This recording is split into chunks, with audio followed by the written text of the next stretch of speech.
And I'm like the last guy who's like, take me to the ER. You know, I'm like, I'll just walk it off. I'm fine. And I went outside, I started and I'm like, I said that my aunt was home. I was like, you gotta take me to the ER. Like, I don't know what's going on. Who has been a guest that you walked out of the room and saying like, that was the best conversation I've ever had?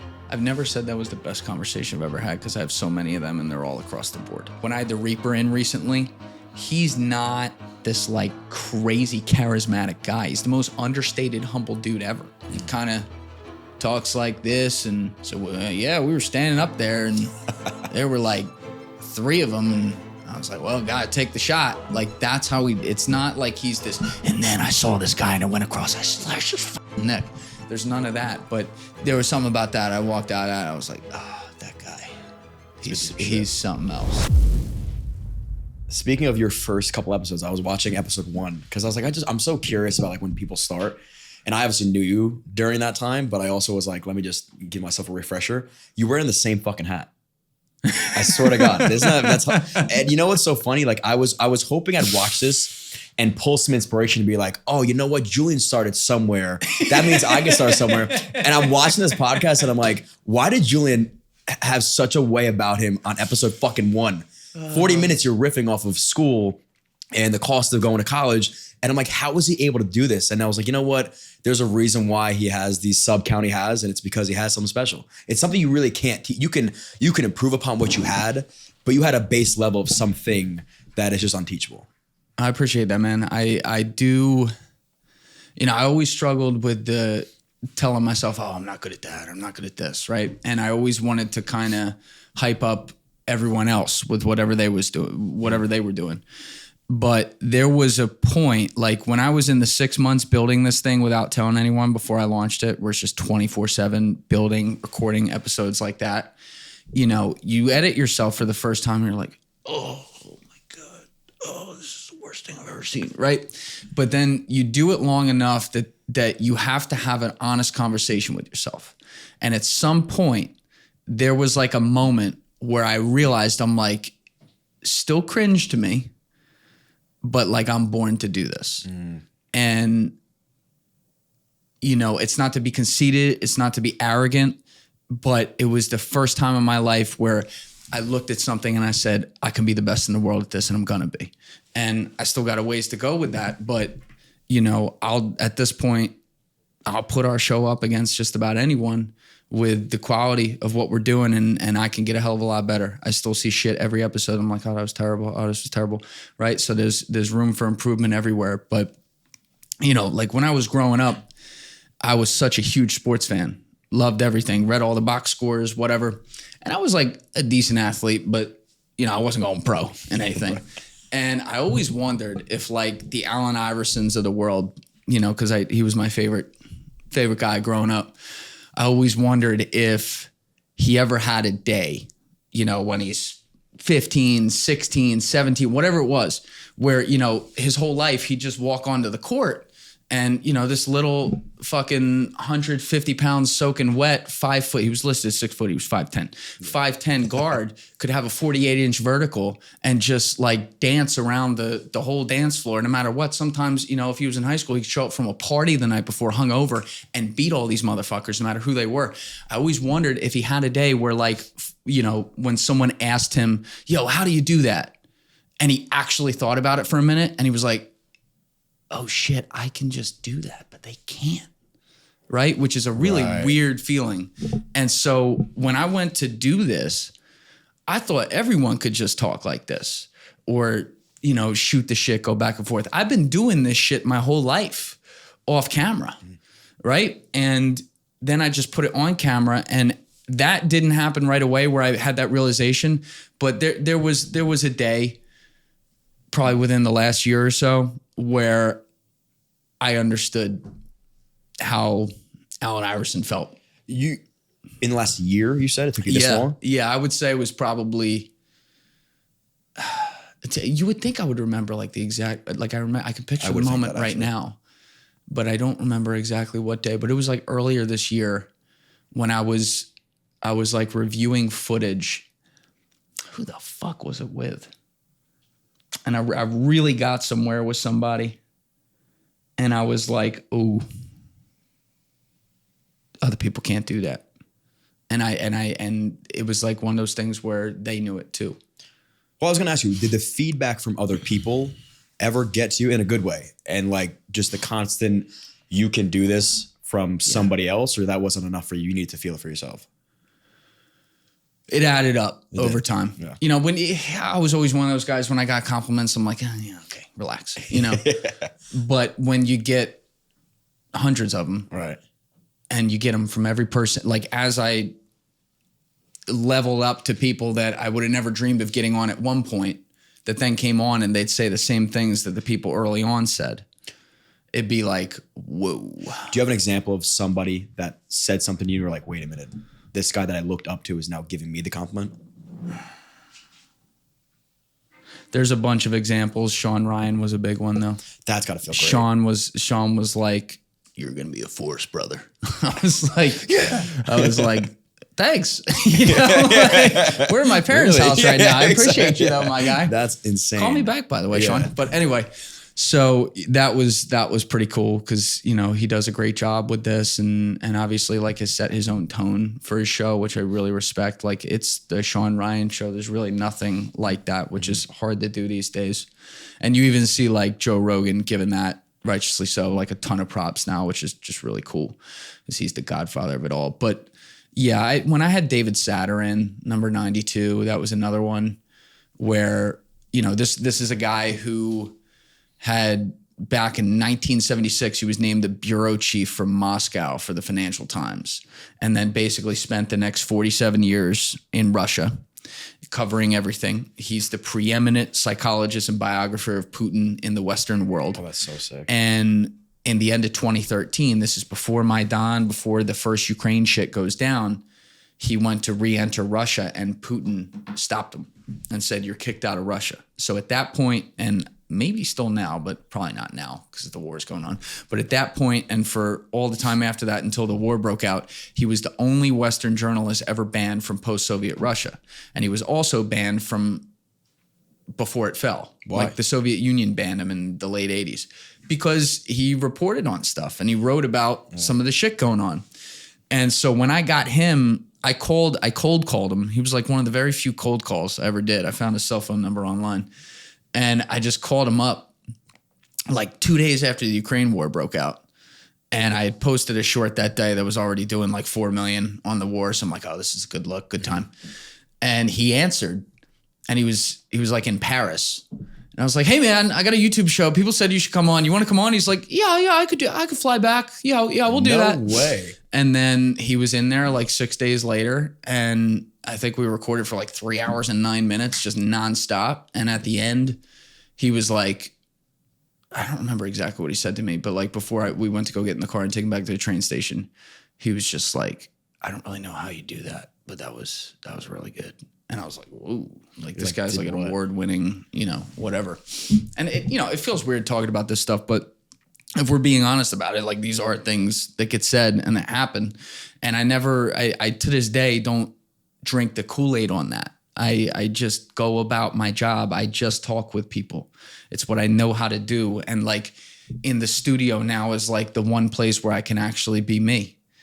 Because I think over time, it's funny, like a big problem I have is my mind is always filled with so many fucking thoughts. And it's, I mean, you've heard me download it to you and it's just like, stop. Like you got to chill, you know, the thumbnail 0.1% doesn't matter that much, right? Relax. And, you know, that's the rest of my life. Probably the two places I can clear my head are the gym for the most part. And sometimes when I go for a walk, I can fully clear it, but not always. And then when I'm in the studio, because it's, you know, it's just like this. It's a closed room. The phones are off. Yep. I got someone in there who wants to be in there with me. The headphones are on. It's extremely personal. There's no light coming in the room other than the fucking fake lights up here. And you're just locked the fuck in. And I think the problem with that is that over time, like I've never thought about how that happens and how I get better at this or that. It's like always just kind of in my head, like when I'm listening back and I pick up things I do wrong, like I was talking about earlier, and I just kind of inherently fix them. It happens naturally. And the issue with that is, at least what I find, I've been thinking about this actually a lot since the last time we recorded in June, because I was having like so many issues like in my life at that point. And I was just like, I had an epiphany a couple months ago. And what it was is I have such a high expectation for communication in what I do. And when I bring people into my studio, they sometimes come from other countries to be there. They want to be here. Their phones are off. The studio it's not locked. You know, we don't lock them in. But you get the point. Like, it's closed off and they are ready to be probed, if you will. And I'm very gentle in how I do things. I will constantly say things like, hey, you know, if you don't want to talk about this kind of thing, like on camera, no worries, just let me know, but I got a question for you. And somehow 99% of the time that guard comes down and we end up going 6 layers deep on whatever that is, and they let it out. And for some reason, even afterwards, they're happy with it. Dude, you're so good at it too. I watch it because you've never disrespected. You're a very respectful guy. So I've never seen you disrespect anybody and like, come on, just tell us. But you're getting information out of these people that I'm like, how the fuck does he do it every single time? And I would have to assume it comes down to like, you're genuinely so curious about this information and you know how important it is for other people to hear about it. That's why you're not asking like get the daily drama or gossip and then go tell your friends about it. You know what I mean? Right. It's deeper than that. There's a reason why you're asking these questions. And I think they probably feel that, but having a conversation with you, energy is a weird thing, man. Like when you're so good at something, you pull out the best out of other people too. Like I want to be my best communicator when I'm in a room with you. Whereas somebody else, I can just be fucking around, having a conversation. I don't really care about it. But for you, I'm like, oh, I gotta be on. I gotta be ready to go. And you probably pull that same thing out of you. People. Also should hear this though. Like from the time you started this to now, you've improved unbelievably. Thank you. Like there's a lot of bad podcasts out there, bro. There is. But like you are really, I'm not just saying this because you're like my boy, like you're really fucking good at this and you do a range of people, you know, you're genuinely curious, which is important. You're thinking about the people you bring in to make sure you're curious about them. I have these conversations with you off camera. And so you got that, but we all do it a different way. And I don't know. I appreciate you saying that. And obviously, like some of that has to be true because we see the results of what people will say. And to your point, by the way, on the controversy, I'm very respectful of that because I understand that the easiest way to grow online is controversy. Yeah. Exactly. And I've always stayed away from it because I fucking hate that shit. Yeah. I want nothing to do with it. But you wouldn't shy away from it. Like if you had somebody in the room that you felt a type of way about something and they felt the opposite, sure, you're having that conversation. Sure. And if controversy comes from that naturally, that is what it is and we'll deal with it. Yeah. You're not waiting for the moment to say, bang, how's your ex-wife? You know what I mean? I'll put it this way. Good example. Had Eddie Gallagher in recently. And we had an amazing conversation. He was the Navy SEAL who was railroaded publicly as a murderer years ago, like in 2017, 2018. And I'll fully admit it. I thought he was too. Yeah. Can you explain the story? So Eddie Gallagher was in the Marines for like 4 or 5 years, joined the Navy SEALs in like 04, 05. He's a real no bullshit kind of guy. He's in the SEALs, SEAL Team 7 for most of it or all of it. He might have been SEAL Team 1 at one point, but either way, ends up on SEAL Team 7 from 05 to 2017. In the middle of that, he was also like a legendary instructor at Buds. So like if it was like, yo, you made it through Eddie Gallagher, it was like, oh shit, bro, fuck. So in 2017, he goes to Mosul.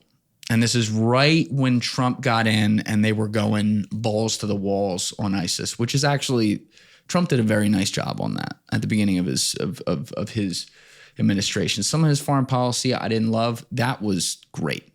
And so he was like, taking the gloves off with a lot of these guys saying, just fucking, you end these motherfuckers right now. You take them out, you kill them, beat them like dogs. And so Eddie Gallagher was called in to lead the platoon of Team 7, which had been the lowest performing platoon grade-wise in the Navy SEALs over the past, whatever it was, I don't know, year, 2 years. So he comes in, and long story short, there were a few, 2 or 3 guys in there who just, they didn't like him. And I don't know what happened to them, because like these guys aren't pussies. They made it through buds. Like, let's not exaggerate here. Right. But like something didn't click with them. And, you know, if I could see it from their perspective for a minute, I don't think Eddie's like, he's not the buddy kind of guy.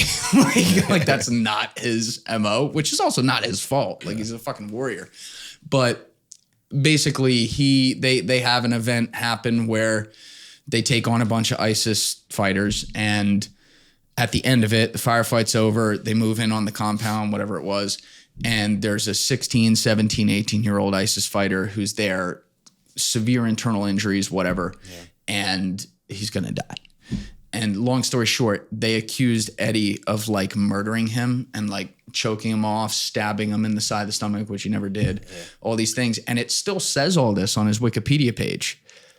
What came out, he was arrested by the military, put in the military brig, the whole bit, put on trial, found not guilty. Now they had done, there was one count he was found guilty of, which didn't carry any prison time, which was they took a picture with the body afterwards, which you should not do. And he says you shouldn't do that. That does happen. I'm not talking like Abu Ghraib stuff. Like sometimes after a firefight with like a terrorist, there are military guys who do that.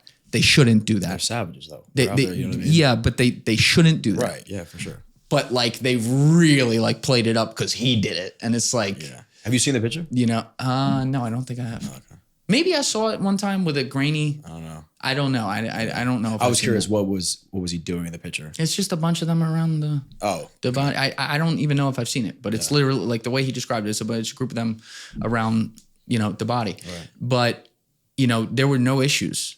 No one ever complained about anything. And then these guys who hated him, like 6 months later, decided to do something about it. And what the media didn't cover is how in court, all the evidence came out and showed he didn't do it, including the accuser getting on the stand and saying, no, I killed him. I know. Oh, so he didn't actually kill this guy? No. That's wild. No. And people still think he did. And so again, like you're diving so deep into his story because you care about the truth being told. Yes. That's probably why he was so open to telling you. Yes, I think he's a trust guy. Yeah. So Tommy G hooking him up with me. Shout out to Tommy G. Like he likes Tommy a lot. Tommy went down to Florida, spent time with him and his family. So he's like, okay. And then I have mutual friends of his who have been on the podcast, Mike Ritlin, Sean Ryan. He was like, okay, all right, this guy's all right. Yeah. But you know, I understand why he's guarded and he's, you know, whatever. But I was bringing this up because I'm not going to get into it and defeat the purpose of this conversation, but there was another completely unrelated controversy that was like a big social media thing that he was involved in, like, I don't know, a year before this, that, you know, if you wanted clicks, I would have brought that up 15 minutes in. Right. Yeah. And I didn't.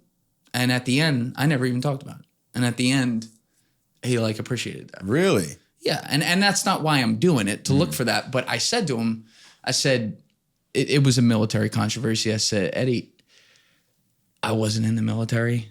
Right. I don't know all these guys. I certainly love the way you handled that, and I think you're right on that issue. But I don't want to get in the middle of that. That's not my fight, and that's just not what I do. And I think that's not like the first time that's happened. There's a lot of podcasts where there's some sort of like, you know, bullshit, he said, she said controversy. And I'm just like, you know, that's not why you're here. I'm talking to you about some other shit. And that's it. You know, they'll probably bring it up if they actually want to talk about it, clear the air about something. And they have. Has there ever been a time where people have said things and you're like, whoa, I did not expect them to go that deep? Oh, all the time. Yeah. All the time. And that's that's the whole basis of our conversation right here. I don't really know how I get that. Sometimes it's probably not even me. It's just like they're just ready to go. Yeah. Other times it's like I'll look at the tape and I'll be like, how the fuck did we get there 10 minutes into there, 2 hours in? And whoa, you know? Yeah. It's you can read all the books in the world about like how to communicate and what to do to get things out of people. But at the end of the day, again, you have a natural talent for these things that you're not thinking about it in the moment. Oh, let me tee up this question by doing this and saying this, and hopefully that'll work. Then you're thinking too much. Then you're not in the conversation. That's right. You know? And that wouldn't work. Like, I respect how other people do it, however they do it. There's all different guys who do a great job, you know, doing it their way. The whole like planning out how I talk, that would never work for me. You don't even, ever. I mean, for the people that don't know, you don't even write your questions out. Which I'll tell you what I do. Please do. All right. So I have an audio visual memory. Yes. Photographic memory helps. So sometimes I've had in someone where I've read their book before. So that's still all there. It's like, those are the easiest ones. A lot of times, and I'm just being honest here, like it's been a bootstrap organization. There's a lot of shit going on. Right. Someone's coming in, if they have a book, you know, maybe that morning I buy it on Amazon and read 10 pages to get their cadence down. And I'm like, you have a great book, you know? Right. And I'll read a lot of them afterwards, like on my own time when I can. But what I really do is, you know, maybe a half hour before they get there. I'll give you an example. Like, let's say Joby Warwick's coming in. Joby Warwick's a friend of mine. He's been on episode 134 and 198. He was a 2-time Pulitzer winner, and he's written some amazing books. Longtime national security reporter for the Washington Post, like one of the last like mainstream media journalists, like just fucking amazing at his job. And so, like before he came in March, we ended up, that was like 198 is one of my favorite podcasts we ever did. It was like the most perfect, like, this just landed so great. We did like an hour on Syria and their narco state, 45 minutes on Iran, 45 minutes on Yemen, 45 minutes on Iran, and then like 45 minutes on Israel, Gaza. And it was just like perfect.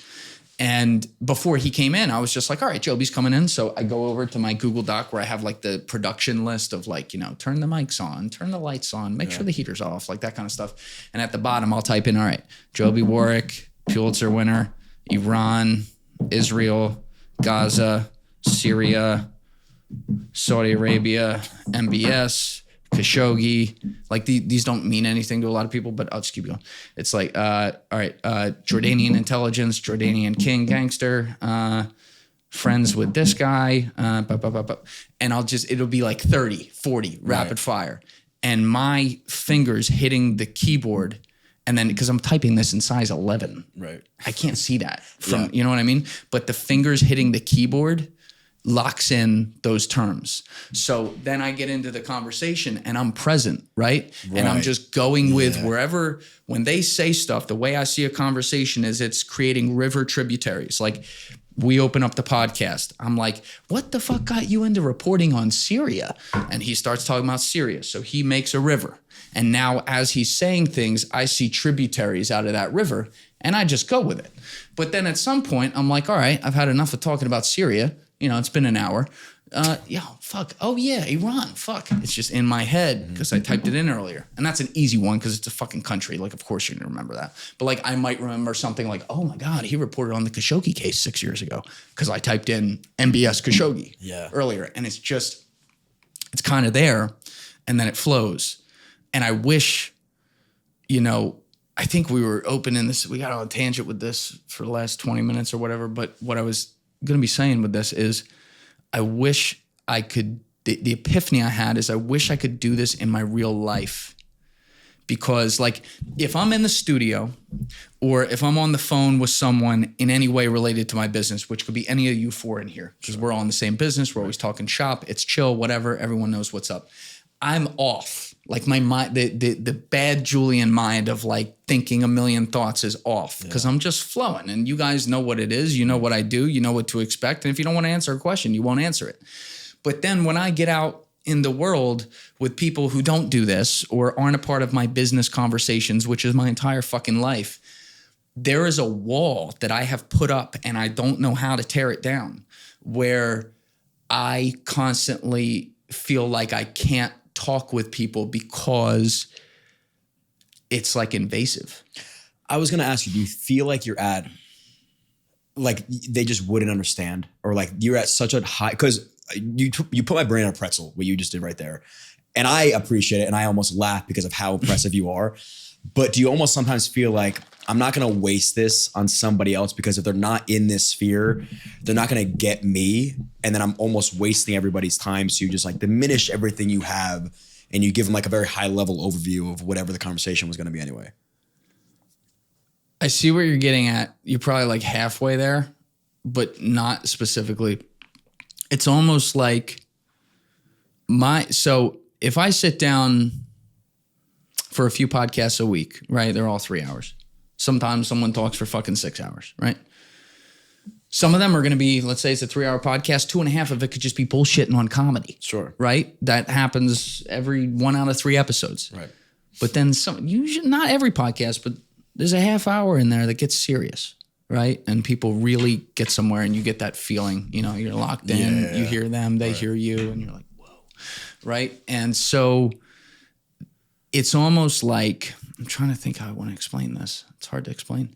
But like my expectation for how deep communication gets, my bar is so high. Yeah. And the average person that I pass on the street or that I go to meet who has no idea who I am or what I do, nor should they, I don't know how to talk to them. Because it's like this wall goes up where I'm like, this is going to get too serious too fast. You know what I mean? Like, or I'm going to get too invasive and I'm not trying to. It's just who you are. It's just, that's what, like, I'm sure there's people who have met me and then they go look at my channel afterwards and they're like, that guy? That guy's doing what? He's a mute. Yeah. The fuck? And I don't really know what to do about that. I would have to assume it's some sort of like self-awareness to know like who you are and like an acceptance of that's who you are. And if you don't gel with the people you're hanging out with or walking by on the streets, like it is what it is. You know what I mean? If they walk away, they're like, that dude was a nut job or that dude was a neurotic. Okay. Mm-hmm. Or they may walk away and be like, that's why I know why you have what you have because of who you are. But I can totally see you passing by somebody being very muted and just not opening up. And then them being like, I've never even seen that side of Julian. And maybe it is like a comfort thing. Cause like, you have it, but you always, express how you struggle with this ability to kind of express that to the outside world. Yeah. And maybe that's all it is. Like letting everybody else know, like, this is who I am. And I'm not really afraid to say it. And I'm proud of who I am. Yeah, that feels like a more recent phenomenon. Like it feels like a shift really happened in 2023. I think that probably comes from you're just prioritizing this over everything. So an outside conversation, it means nothing to you. It's not that it means nothing. I see what you're saying, but it's not that it means like. It's just you feel. I don't know. Like it's gotten so serious in how I do the skill I do that like it feels like that's too much for other people. And look, there's always been a part of me that's like, I either walk into a room and own it or I walk in and you don't know I ever walked in. Right. Right? Like my personality has two sides. That has always been the case. Mm-hmm. But it's such an extreme now because it's a lot of rooms I walk into. It's like, didn't even know he was here. And that's not by choice. It's just like, I don't. It's crazy because like you should be walking in a room like dick swinging. Like you are the man. You know what I mean? Like you are doing everything you've wanted to do.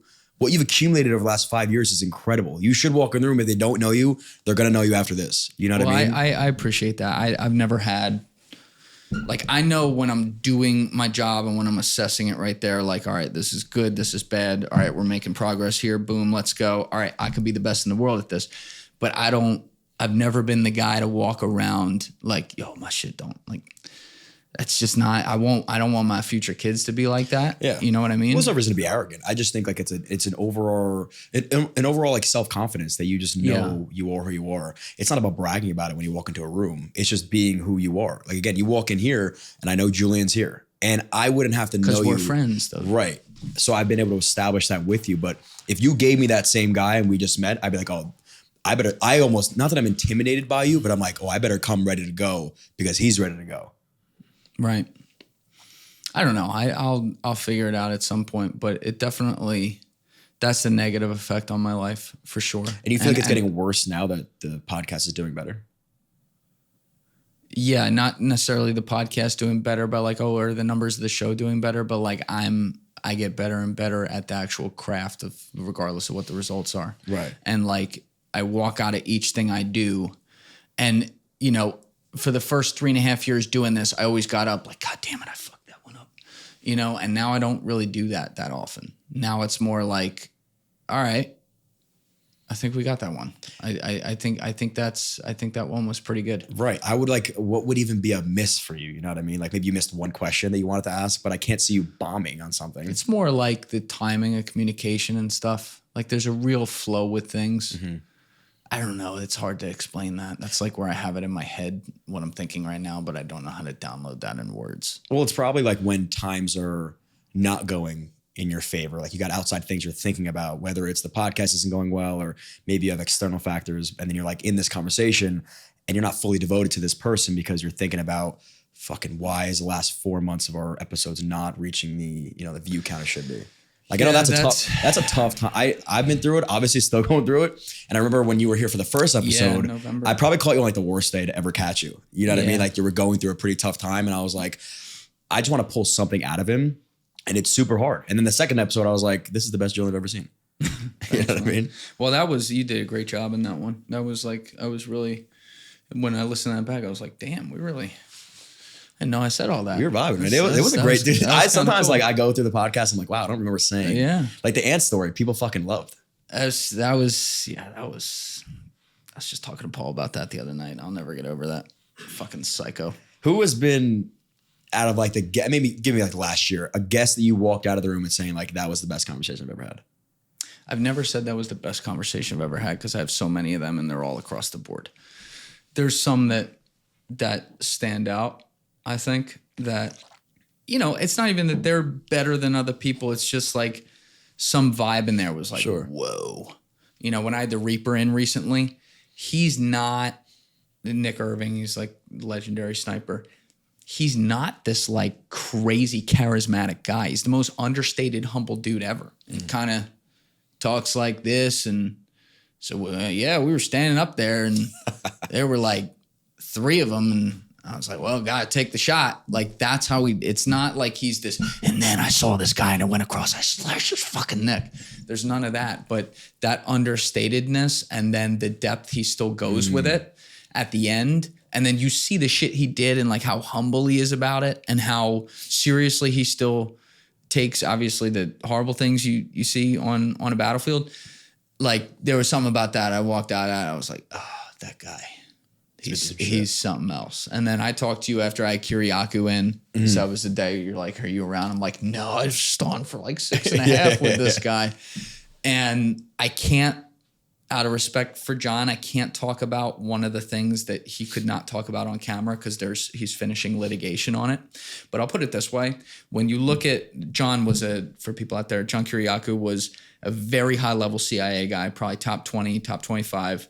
He was everything from early on in his career reporting to H.W. Bush in the Oval Office as Saddam Hussein's preeminent biographer at CIA as like a 25-year-old to undercover for the CIA in Greece during the days of 17N and all these crazy terrorist groups that were right before 9/11 to running the operation that took down Abu Zubaydah in early 2002, who was one of the top targets for Al-Qaeda after 9/11, which is a crazy fucking story, by the way.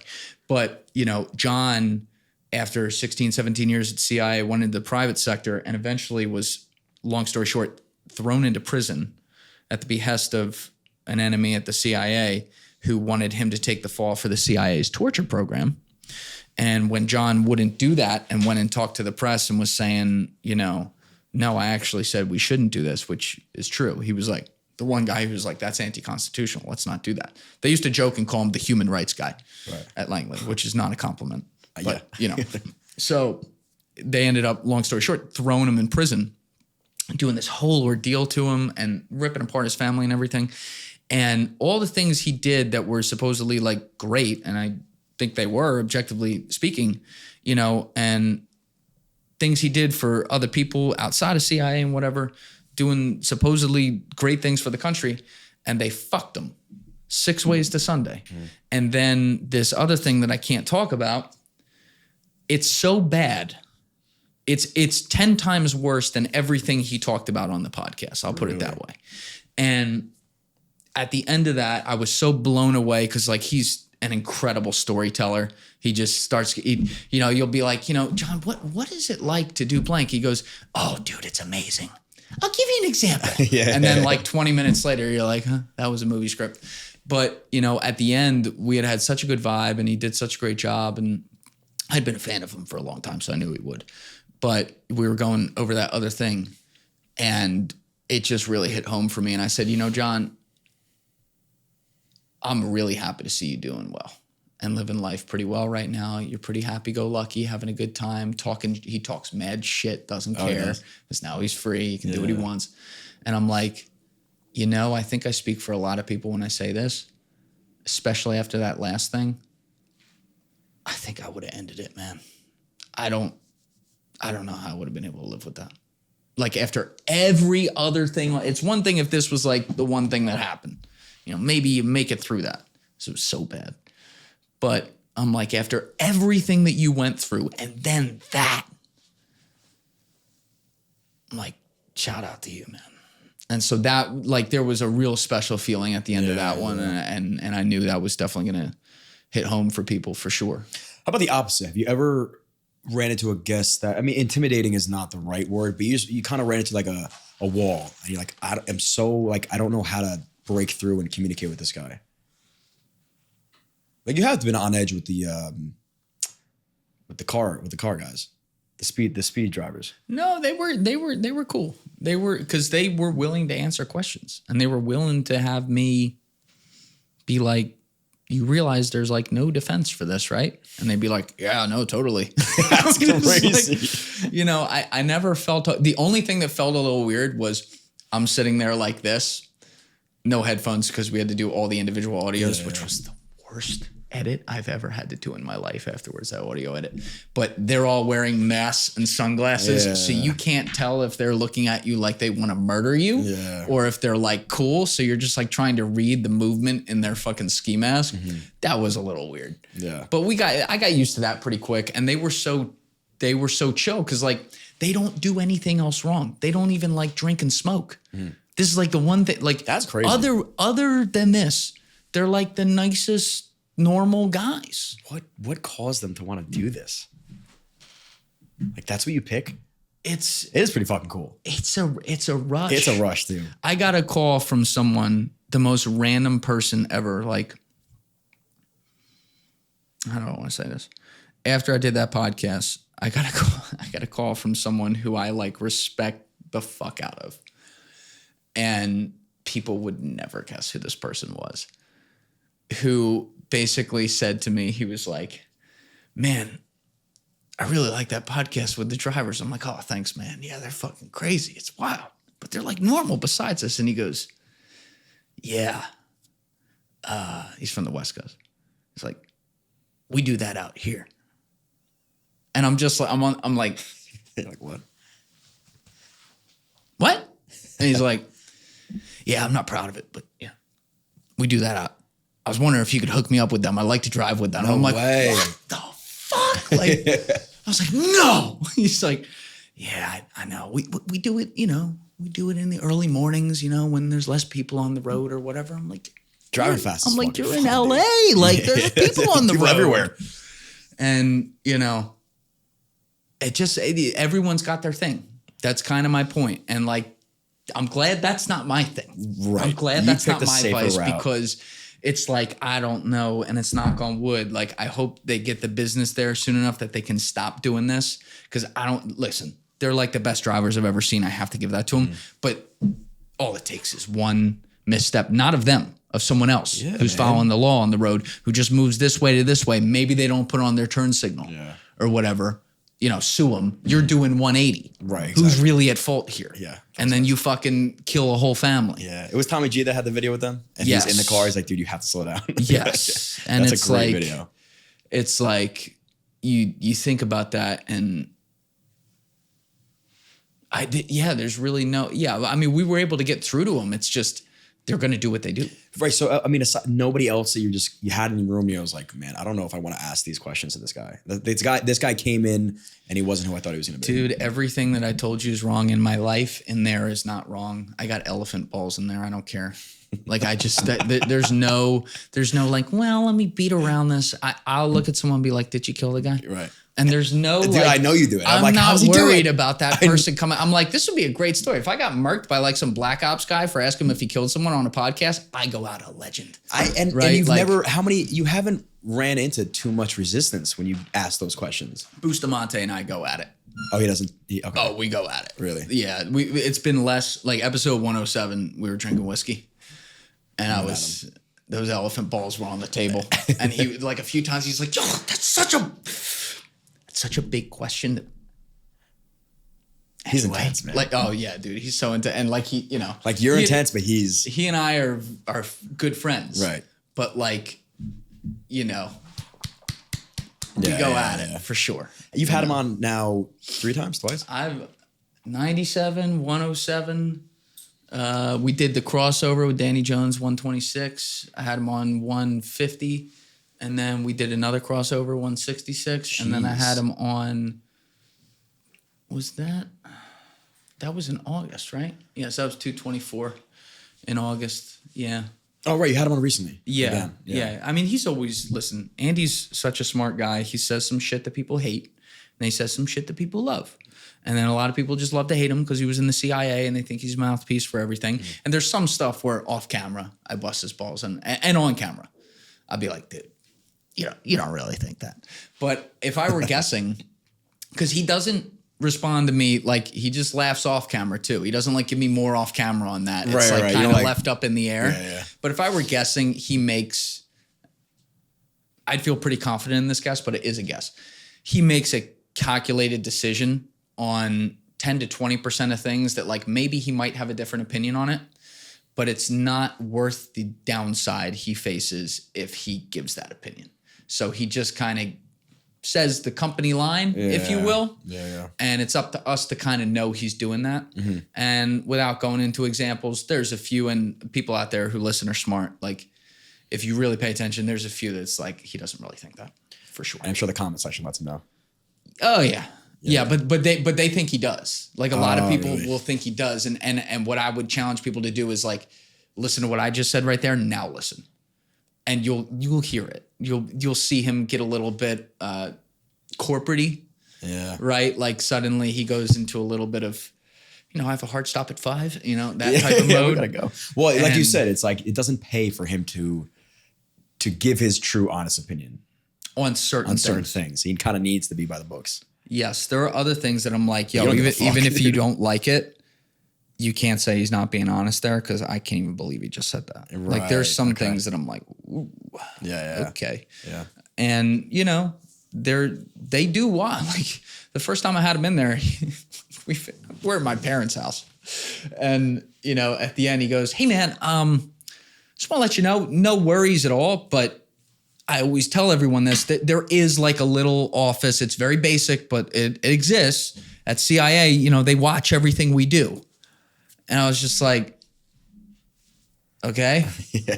Like, is that a threat? Right. Yeah. What are you trying to say? Do I need to be worried here? Right. But, it makes sense. They want to watch that people aren't saying things that are classified and stuff like that. Like Linda at CIA is just like, oh, let's check that one on the records. Right. But it's a little weird because you're like, damn, like what if we go somewhere they don't like? Yeah, man. God forbid he didn't know that it was that was infringing on anything. Yeah, that's a good view day. Or it just gets shut down. Oh yeah, that's a good view day, and then never again. I'll show you some screenshots and charts of videos where I can show you exactly where Langley stepped in. Oh, I'm sure you. And I'm sure you can. Oh. You're like, please. No worries. I was reading the comments on the episode you posted today, and somebody was like, thanks. One person was like, stop sucking YouTube's balls or whatever. And the other person was like, I can't thank you enough for the time and effort you put in. Oh, on the rock. On the one, the time and effort you put in to bleep out curse words and make sure we can hear and watch this episode. Like you do put in so much time because you care about your audience. Well, I appreciate that, and I do on both of those counts. And it's like you can't ever make everyone happy. No, I really don't. I've gotten really good. Like I always, since doing this job, that was a strength. Like usually I never let stuff bother me. I had to be in a really bad mood about other things to let a comment section bother me. Sure. Right. And when that would happen, I'd be like, oh, it's happening. Put the phone down, Yeah, relax. right. But most of the time I play right into it because it's all engagement. It's like, let's go.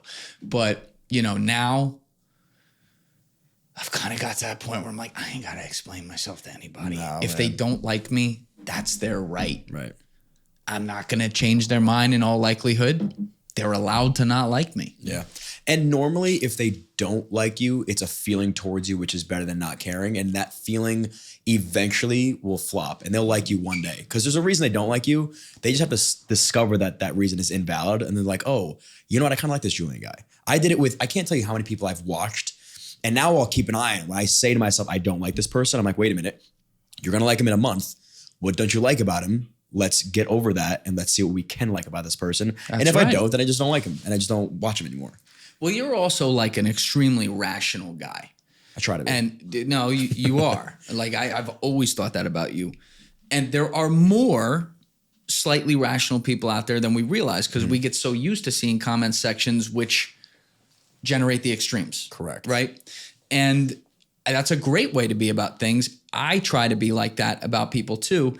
And some of my favorite like fans are people who started off hating me. Right. And by the way, on some counts, righteously so. Correct. They saw me on an episode where I'm like, I was fucking terrible. Like I remember the first crossover we did with Andy, Jim, and Danny Jones, 126, right? The first 45 minutes of that, because Danny Jones is my boy, right? And he loves when Bustamante and I go at it. So like before the podcast, like we were there the whole weekend. He's like, you just gotta go. You just gotta go there. Go there. I love this shit. So he's like amping me up. And for the first 45 minutes, I wouldn't shut the fuck up. Like I watch it back. I'm like, that's so bad. And there were people who were like, who the fuck is this backwards ass piece of shit in this studio? Get him out. And they were absolutely right. Right. And you were a guest, right? Yeah. Well, I mean, I was a co-host, but it was a crossover podcast. But it was right? on. It was on Danny's channel. Right. And then I put part of that first 45 minutes on my channel. But like a lot of those people over the next year came back and said, yo, I originally commented on that, didn't like that, but like you're doing a good job now. And I'm like, thank you, because also you were right. And that's, you have to have that, like when you fuck up, you have to have a self-awareness of that. Yeah, man. And like sometimes, we've talked about this earlier in the conversation, I get too like, oh, that was terrible, and it really wasn't. But I'll like erring on that side rather than the sucking myself off side. Oh, yeah. So if I can look at things that are wrong and fix them, the bar gets higher and higher. And yeah, like sometimes the truth hurts, man. There's a big difference between, and people don't want to hear this, but there's a big difference between a hater and a critic. Yes. Haters are great, right? Because they're going to engage with you all the time. We need that. Critics are even greater though, because forget the engagement. They're people who might not actually hate you, or they might just be annoyed with you because maybe they see your potential and they're like, why is he doing this one thing or that? Doesn't mean they're always right. You have to have an honest conversation with yourself about that. I would say, as I read the comments, I'd say it's probably about 80-20. 80 is like, that's not true. 20 though is like, you hit it. There it is. Yeah, you normally know it too. Yeah. Like, yeah. He saw it. You know what I mean? Listen, your gut is never fucking wrong. I don't know how many times I got to tell myself that in life, but when your gut is telling you yay or nay, it's right. Yeah. It just is. And then the validation from somebody else, like, see, yes, if he saw it too, then I should see it. You know what I mean? The self-awareness thing is, you're forced to, you know what I mean? Everybody's always like, oh, once you get on social media, it's going to be hard for your self-esteem. Like, okay, maybe. Or you can realize like, hey, this is just a really good mirror and reflection of who I really am. Do I like it? Yeah. Or do I not? If I don't, maybe I try to fix some things. I think because the first basically like almost 4 years I was building this, my health was fucking terrible. And I was really banged up all the time. And I was like building this thing on one leg. And I think, 2024 was the year of me and investing back in my body. I still work 7 days a week and like my life still isn't there yet, but like my schedule is fucking set to a T. I put on 25 pounds this year. I'm almost back to where I was before I got sick. What was wrong? So I started having serious problems right at like, I think it was like the very end of 2019, definitely by January 2020. And, you know, to recount the podcast, like I started building this March 2020. Mm-hmm.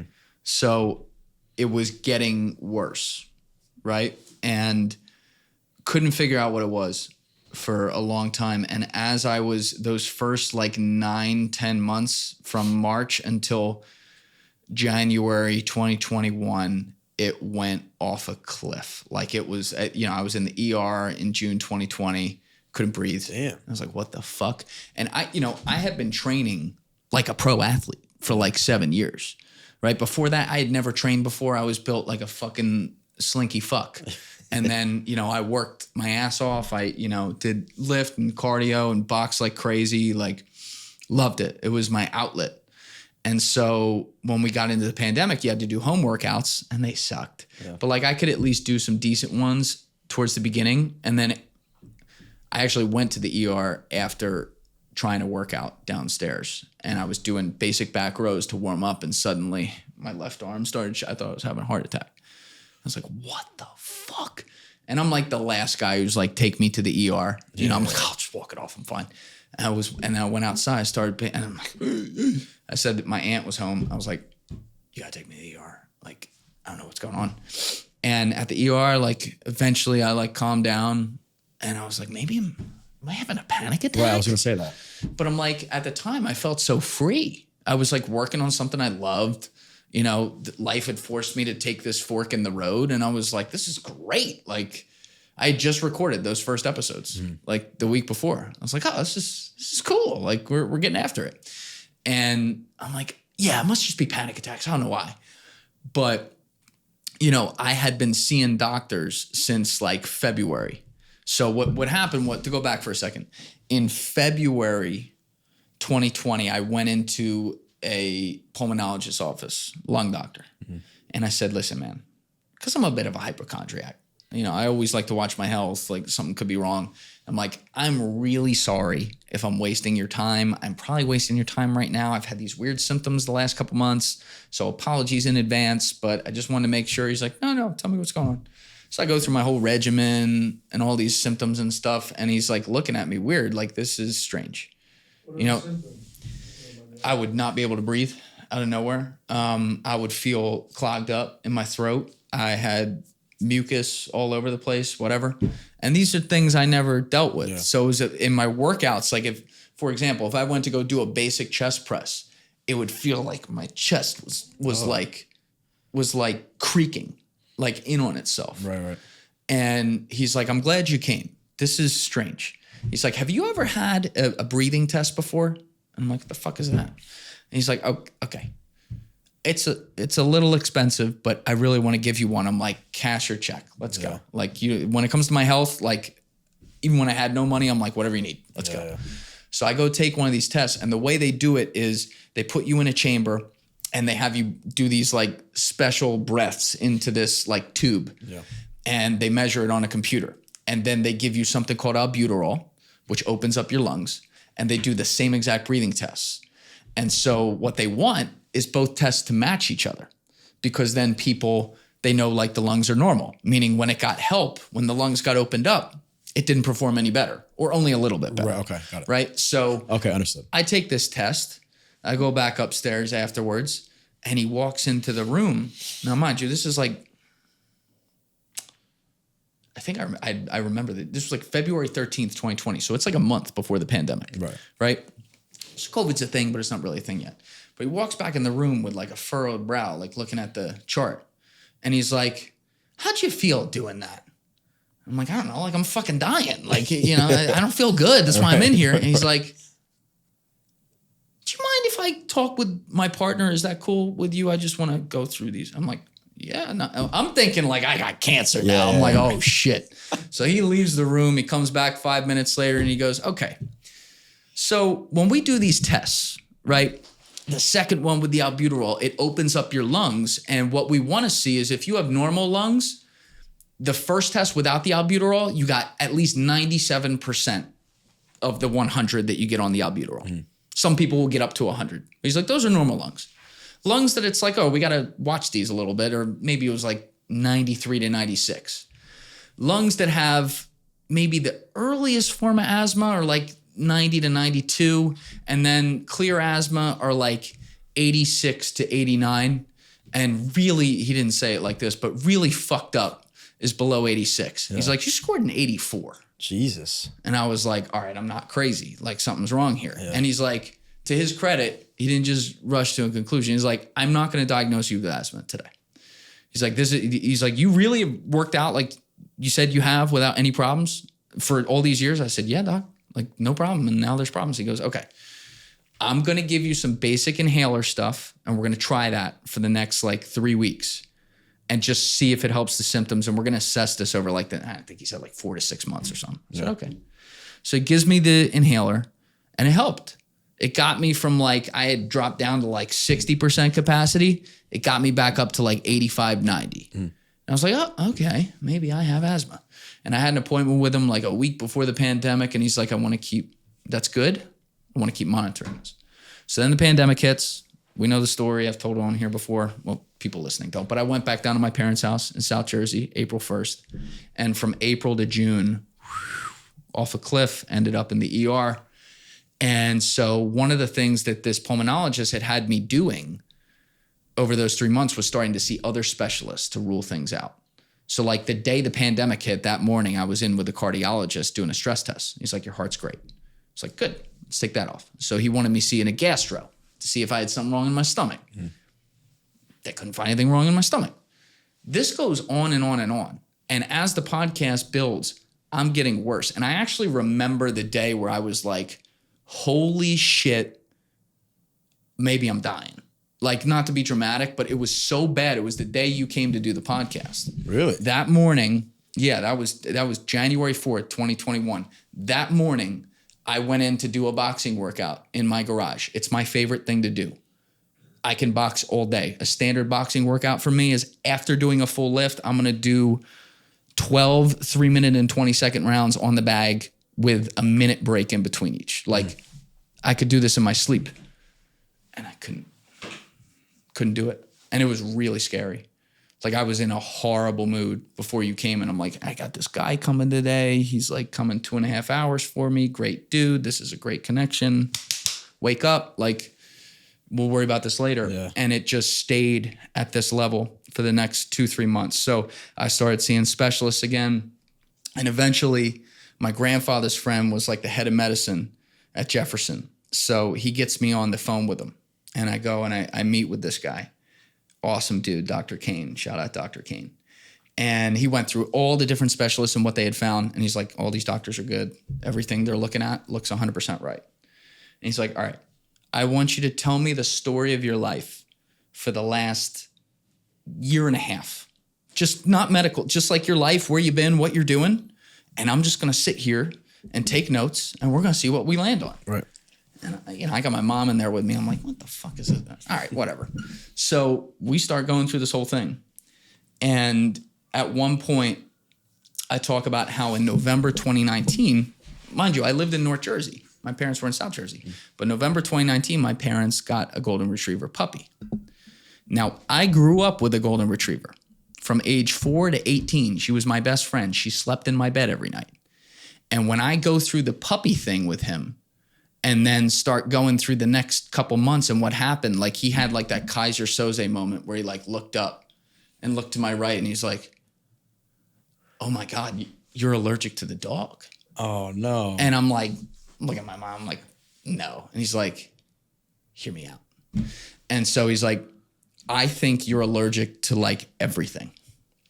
And your body was, including dogs. And so when you were exposed to these things at such a young age, your body built up a tolerance and learned to fight it off. Right.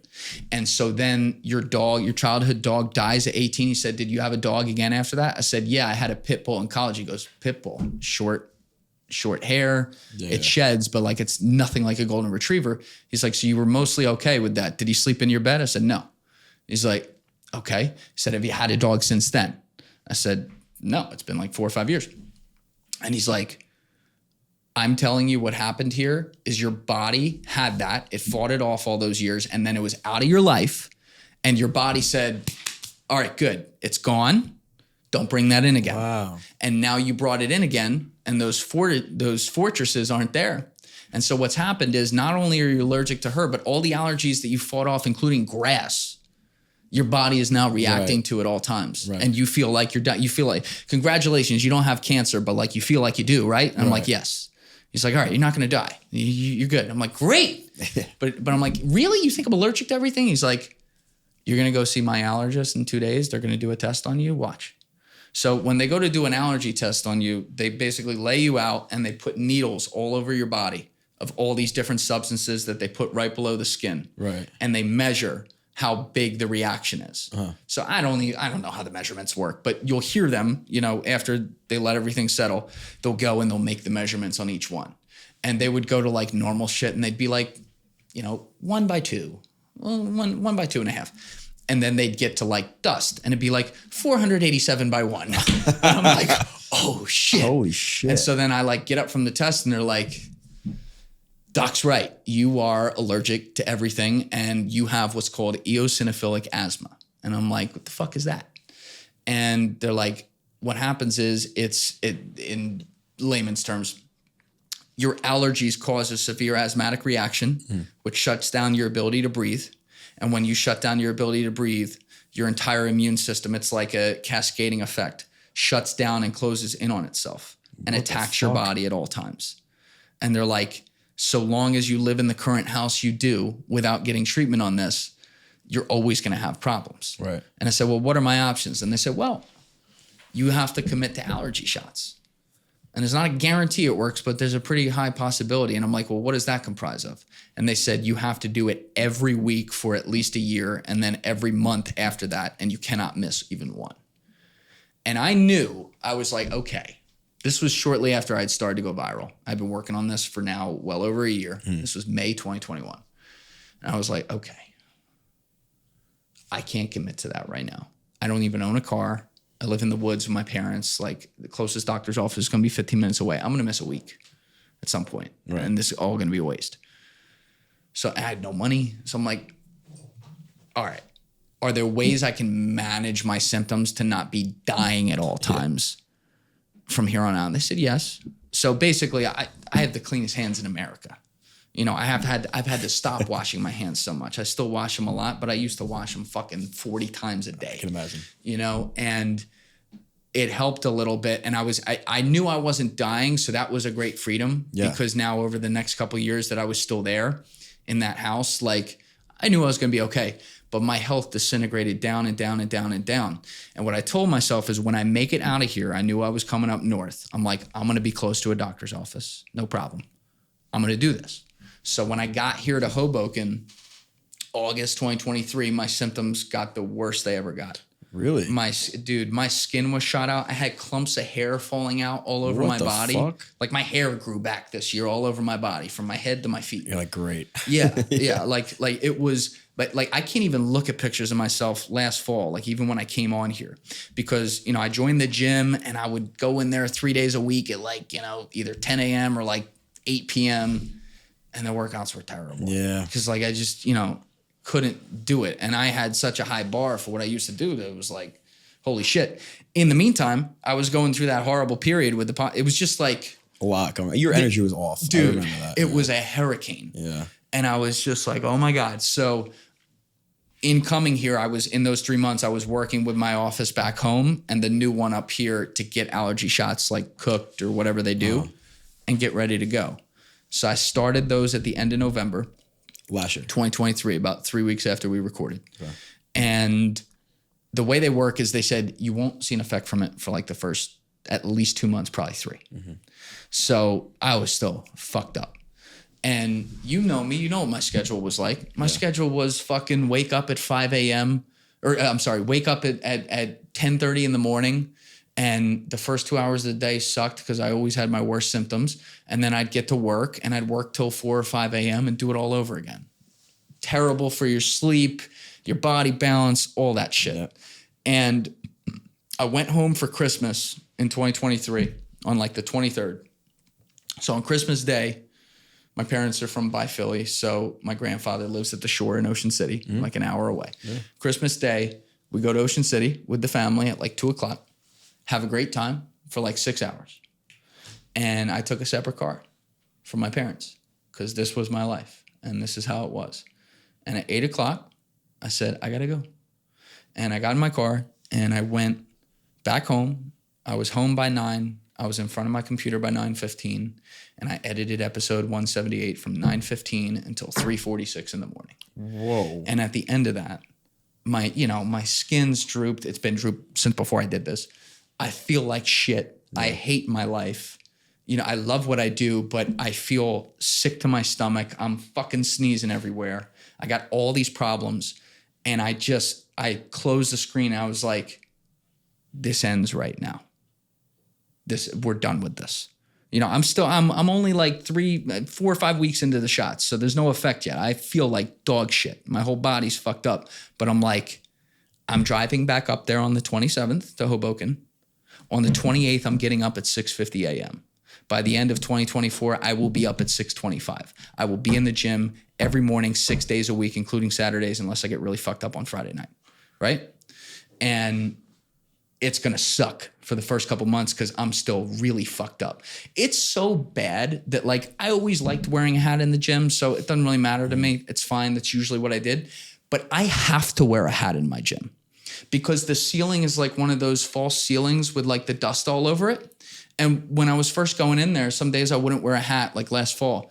And after 15 minutes, I start sweating, and dust is my worst allergy. Dust would get into my hair and suddenly my scalp would be on fire. Yeah, dude. So I'm like, I don't give a fuck. We're going to wear a hat in there. We're going to go in there and we're going to set the precedent, and January is going to fucking suck. But if we can get to February, at some point there, it's going to start to get better. And it was so bad. Actually, I'll never show it to anyone, but I recorded a video of myself at 3:30 in the morning in the beginning of January because I woke up coughing, couldn't breathe, was clogged up and everything. And I was just so fucking miserable. And I was just like, I don't even want to watch the video, but I was like, for a half hour, I was talking to myself and I just whipped out the camera just so I could have this if I needed it. And I was like, describing everything I felt. I'm like, this has got to stop. This cannot go on like this. I can't live like this. Yeah. I want to end it if I got to live like this. Jeez. And, no one cares. You got to put out your fucking podcast and do your job. And someone flies into town to be with you. You better do your fucking job. So how am I going to feel better to do my job? Because somehow I was doing the job at a pretty high level, but I knew a lot of my fuck ups were because I was dead in there.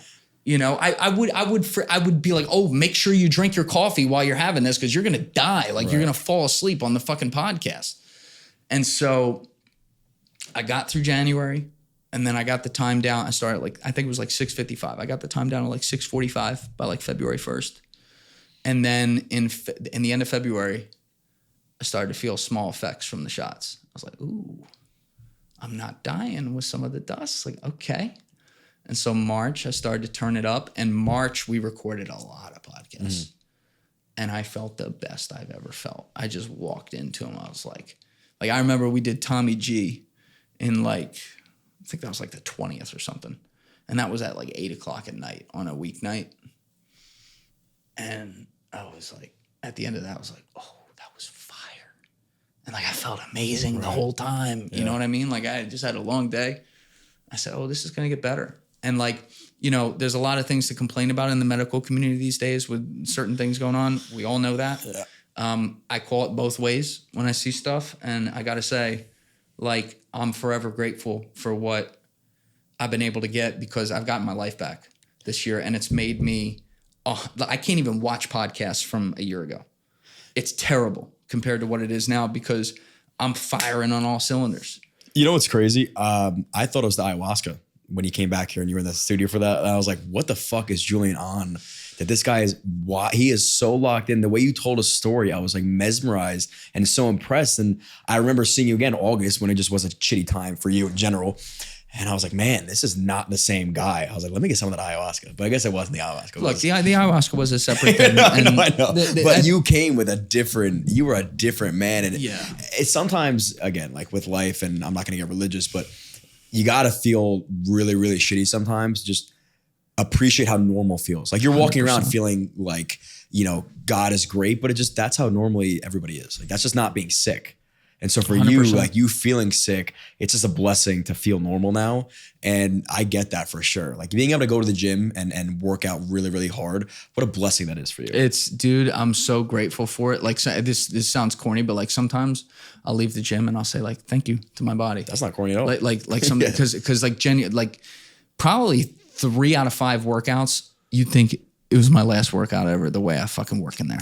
I'm working my dick off in there and I love it because I feel good, right? Eventually you look better too. I put on like 20, 25 pounds this year. You look that's way great. Healthier, bro. Thank you.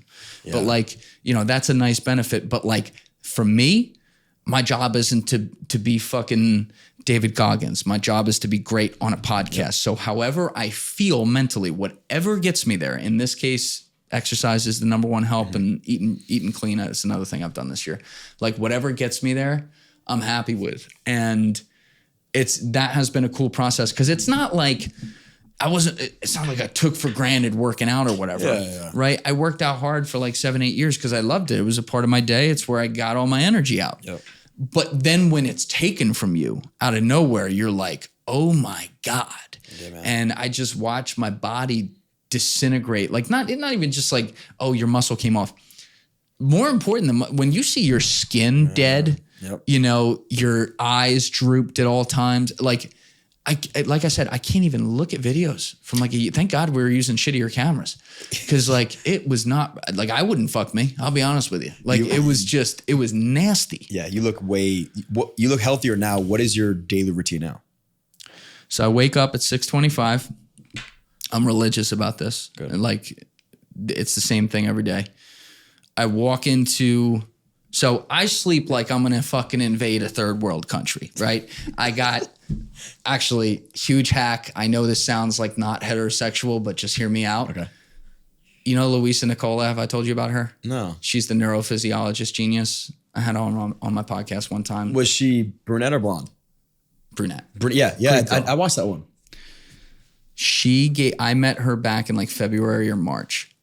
And she told me at the end of February, she goes, we were talking about my cortisol problems. She was saying something. Now I'm like, she said something on that podcast that was like, wow, I got to listen to this girl more. Dude, she says a lot she's very smart. Yeah, continue.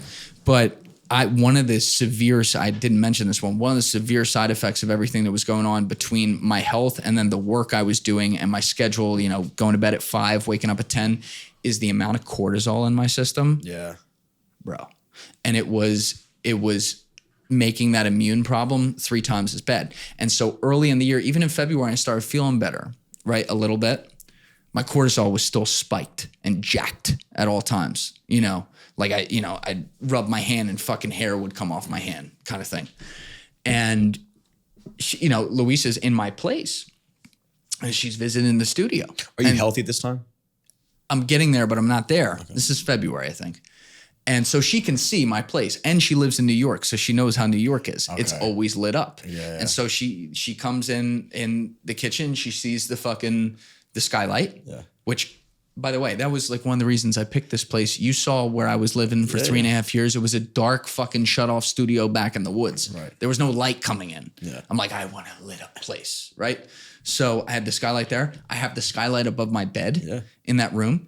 And like I said, it's New York. It's lit up at all times. There's little light sequences always coming in. It's the city that never sleeps. Even if you think it's not much light, your body does, which I wasn't aware of this science very well, obviously.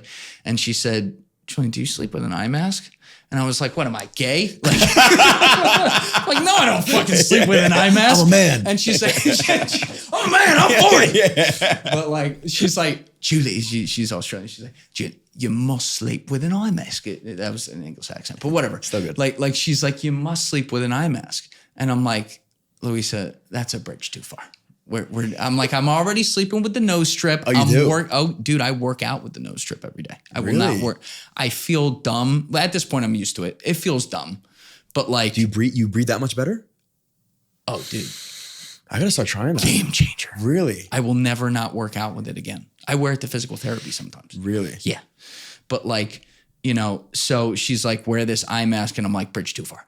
And she's like, suit yourself. Keep having your cortisol problems. You know, like female challenging you. I'm like, well, fuck you. I'll try it. Yeah. So I order one on Amazon. And after a week, I was like, Takes one night with a sleep mask to be like, I'm sleeping with the shit on every night. I will too. I slept with it in the Amazon Yeah, dude, I don't blame you, bro. where there's canopies blocking the sun. Yeah. I'm like, I don't care. I did ayahuasca and I had a fucking sleep mask with me. That's crazy. Right? Like that was the last thing in addition to everything that was going on that has helped put this over the top. And it's like all these little things just kind of came together and helped me out. She was the one that said you're probably over drinking water, right? No. Drinking too much? Well, that was one of the, she's like, well, you know, that could be, because I've always had bladder problems. She's like, that could be part of it. I'm like, no, it's hereditary. And she's like, because I've had family members who have it too. Okay. She's like, okay, that could explain it. I remember but like we started this with my routines. So what I was saying was, oh yeah, let me get back to that because Joe's gonna get mad at me for not saying that. When I sleep. Wait, let me set a question because Joe gets mad. What is Julian Dorey? What? For the clip. What do you need? What do you need from me now? I know. What do you need from me now, this guy? What? Don't worry about it. Just let it flow. So John. I know.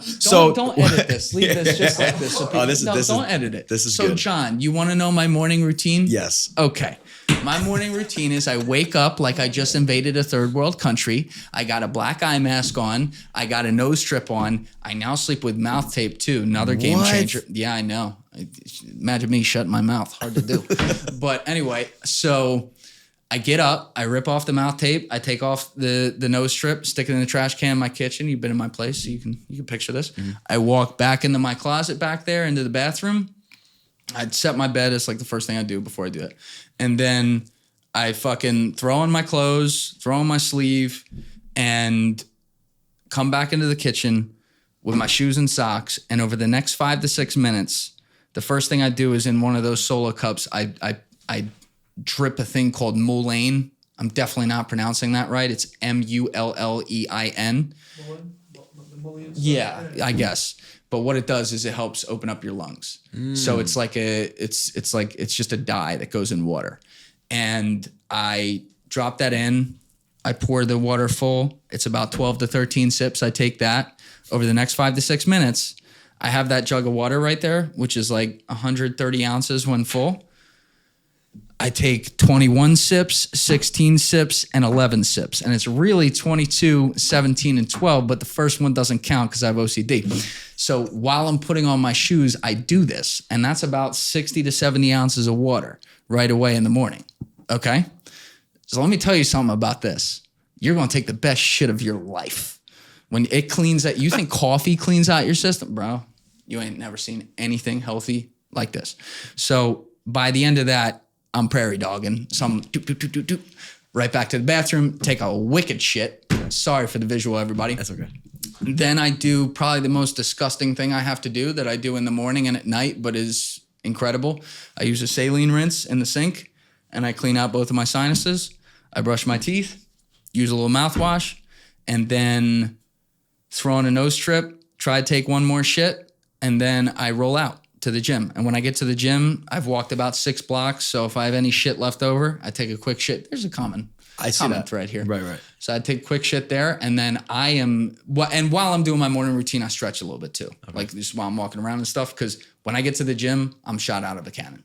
I fucking walk out of that locker room. Let's go, right? I'm going to lift for an hour. I'm going to do my 23 minutes and 30 seconds of cardio or box, whatever that's going to be, which is going to be longer than my abs. And like, we're getting after it for like 100 to 120 minutes. And that's how I start my day.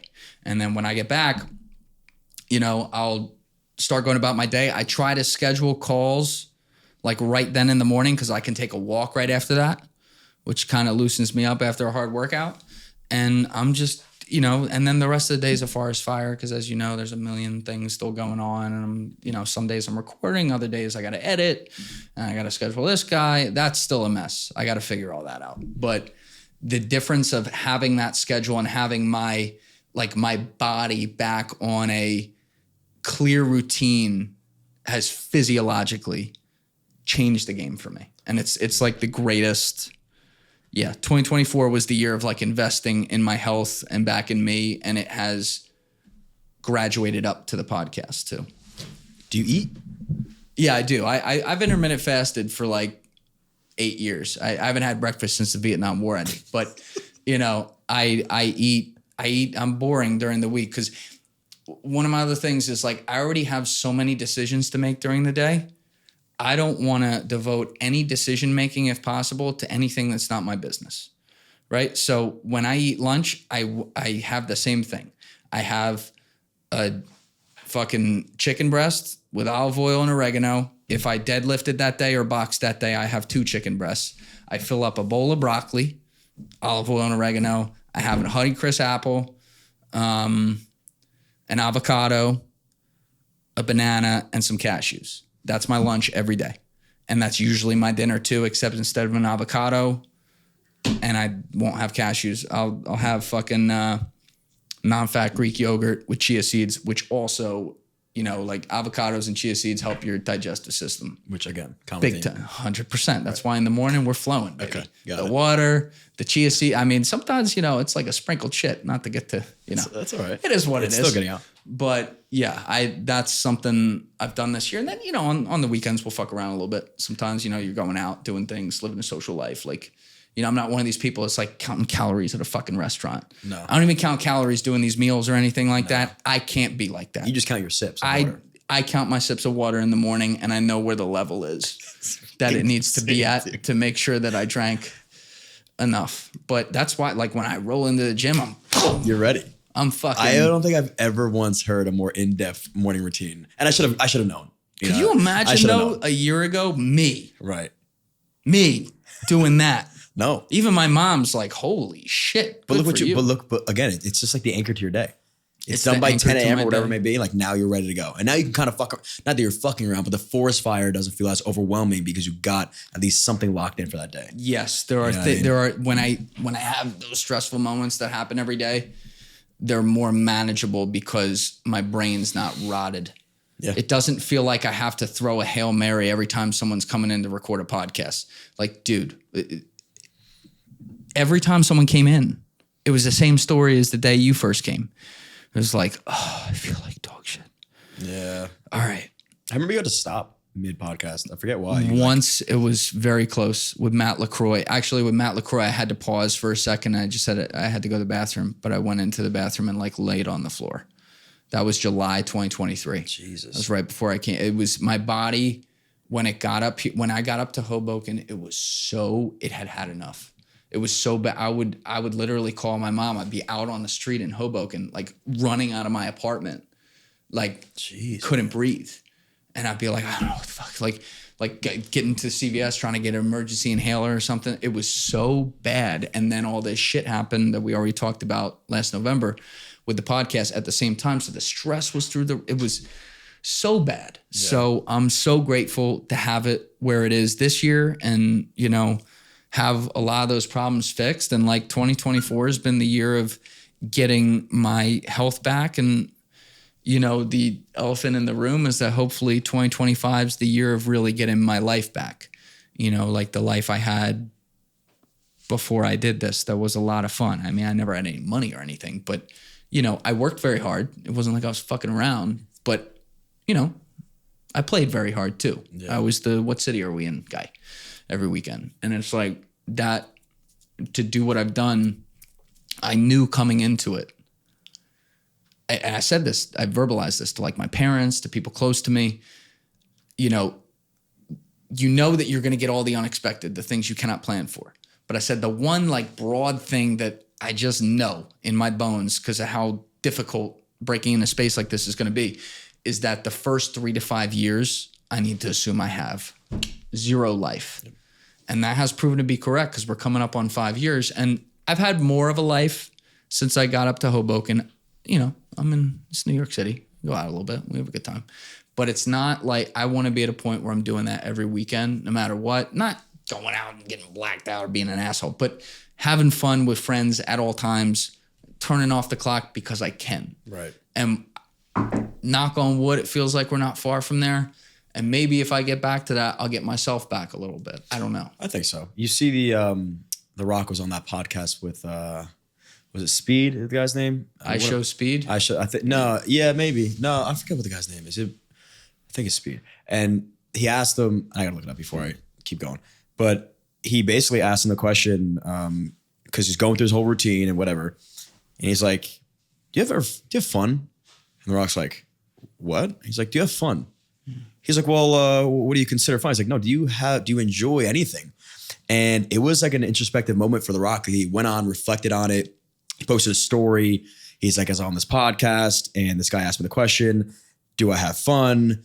And I realized I have to take a step back and enjoy the moment. And now he's relaxing for the first time. But he went on again and talked about it because you get caught up in the moment. Like you don't want to lose what you have and you're working so goddamn hard. But it's like, what is the point of all of this if you can't take a step back and be like, I'm going to enjoy a weekend or I'm going to enjoy the people I'm with. And it's not about just getting hammered on the weekend and now doing things that are going to be disadvantageous to the business, but it's about enjoying and like rejoicing in it. Like, hey, I had a really good podcast day. Let's go celebrate with whatever it may be that you want to do to celebrate. But having that little accomplishment moment for yourself, I think is very important, especially for you.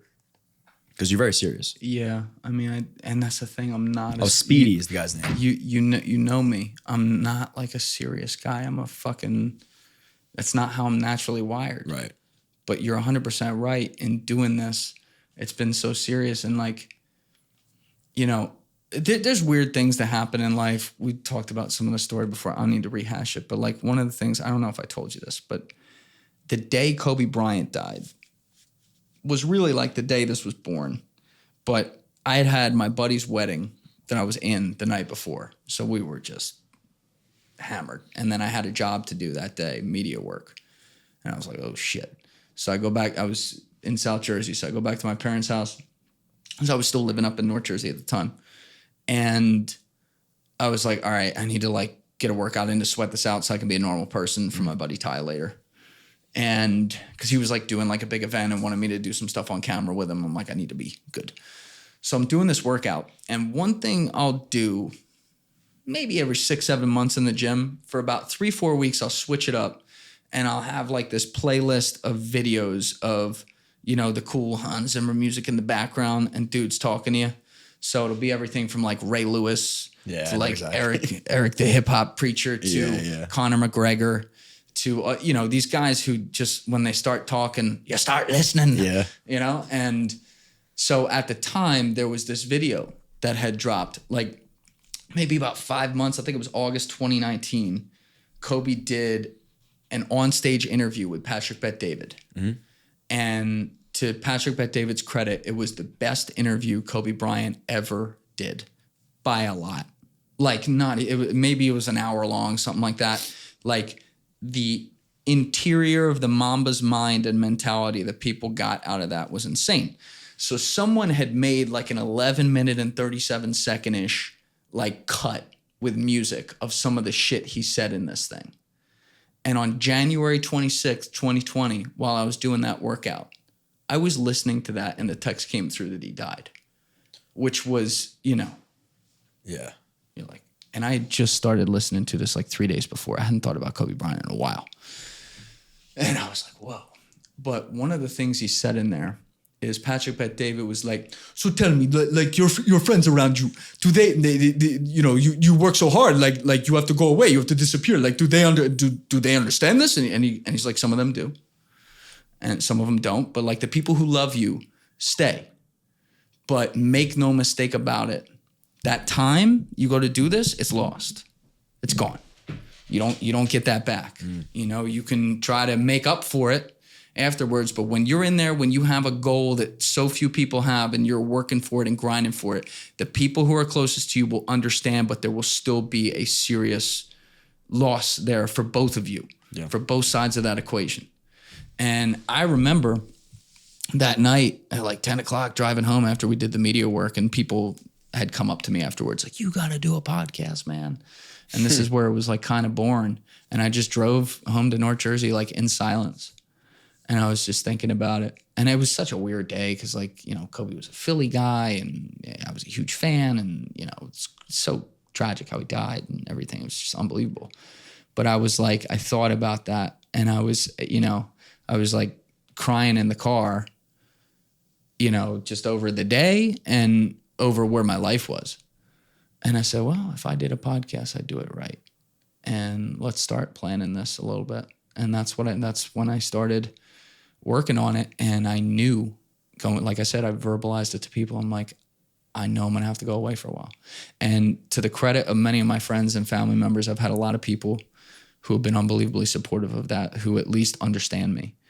And they've been cool with that because, like, it was a switch up. I went from, like, you know, Jules, who was always around doing his thing, to, oh, yeah, he's working, right? But, you know, it stings when we always focus on the people who don't support that, you know? It might be a small percentage, in which case I'm lucky it is. But, like, there's some people I took phone calls from in the middle of the night and went to where they were to take care of them. They never so much as sent me a text about this shit. And it makes you think about, like, those who love you understand, those who don't won't. But at some point there, yeah, you want to smell the roses a little bit. You want to live life. You want to, like, get there. And I've lived more of a life, like I said, over the last year being up here. Because I will tell you, when I moved up here, part of what made me able to do what I do is I had such an interesting life in so many different places with so many different people, having access to so many different things, that would come through in the podcast. And as I got farther and farther away from that, doing the podcast, suddenly you didn't have those experiences and you couldn't just keep drawing water from the same well. So, you know, coming up here has replenished that a little bit. But I want to be at a point, and I got to earn this, to where, like, you know, it's 4:30 on Friday. Don't fucking call my phone till Monday. I'm out, you know? Like, I'm gonna go do my thing with people I love, do what I want to do. And, you know, that has definitely, like, it's affected my happiness to not have that consistently at this point. And it's affected my, like we talked about, my ability with people, with how my job affects it, and that's true. But it also affects how deeply I build relationships, because I know, like, I don't want to burden people with what I do, and it stops me from, you know, going as far with, definitely stops me with that, and that's a source of unhappiness for sure. The burden one. I just saw somebody speaking about the beauty of love and, like, relationships is allowing somebody to feel that burden and carry that burden with you. And when you don't, you're doing them a disservice, because, like, they want to, in a weird way. They want to feel your pain. They want to help you through this pain. And when you're not giving people that opportunity, you're right. You're shutting them out. You know, they don't just want to be there for your wins. They want to be, if they truly care about you, want to be there when you are feeling down or going through some shitty times. And now everything you're saying is kind of coming full circle, and it's making a lot of sense why you feel the way you feel. We just talked about it in reverse. If we had somebody that's never been on camera and with a mic in front of them before, they could be great off, but they're going to be a little bit shell-shocked when they get on the podcast. You're doing the same thing to yourself. You're not having fun. You're not having regular conversations and building real relationships with people off the camera. So you're not used to it anymore. Or outside of business. Right. If it's not in the realm of business for you, it's like, I don't know where to start. It's like trying to write after not writing for 5 years. You know, it just feels unnatural. You've done it for so long, and you can get it back relatively easily. It's just about going and doing it. And it just starts with doing. Just like it's going to be awkward and uncomfortable the first time you film, it's going to be awkward and uncomfortable the first time you go and have a casual, non-business conversation with a girl or a guy you just met or a friend from wherever, you know, and talking about nothing. I just, you know, and especially, like, with women, like, there've been some great girls along the way here. Not like a ton. Like, you know me, I'm fucking busy. So it's not like I'm fucking someone every weekend. That does not happen, to be clear. Like, there's people who think, like, you do this job, like, oh, you just must be getting so much pussy. I'm like, where we can, pal. But, like, you know, they're all great, but I don't let them in because I don't want to, like, I have a lot of love to give, and I do give it to other people. It's part of why I'm good at what I do, right? I'm like everyone's hype man. That's what I always love to do. Now I just get to do it on camera, right? And actually make a living out of it. But like off camera too, I'm everyone's hype man. How can I help this person? How can I do this? Because that's what gets me off in life. But with love, it can't just be you're willing to give all of it. You have to be willing to receive it.